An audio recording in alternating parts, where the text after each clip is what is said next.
Vi beærede over jeres besøg. Vi means we, pronounced. vi.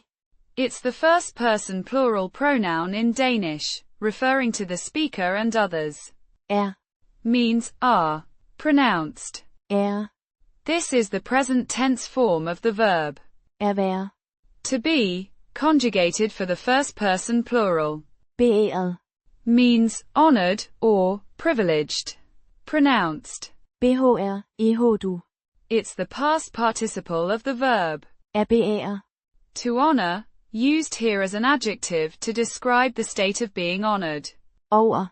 Means over, or at, in the sense of, because of. Pronounced. Over. A preposition indicating the cause or reason for the honor. Jeres. Means your plural, formal.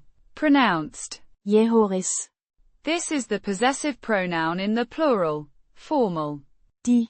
Form, showing respect for the visitors. Besøg. Means visit. Pronounced. beh-air-eh-duh. It's a noun referring to the act of visiting.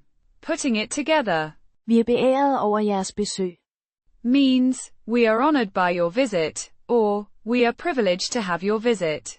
It's a polite and formal expression of gratitude and welcome. If you found this helpful and want way more examples just like this, check out my book, Danish Cramming. Master 4,300 plus words with 1,900 plus sentences for fluency. It's packed with real-life sentences, smart grammar explanations, and vocabulary you'll actually use in Denmark or with native speakers. Whether you're a beginner or brushing up for advanced fluency, this book is built to get you results. There's an ebook, paperback, and even a premium hardcover version available. Whatever suits your learning style best. Just click the link in the description below to check it out on Amazon and grab your copy today. Thanks for watching. Vi ses næste gang.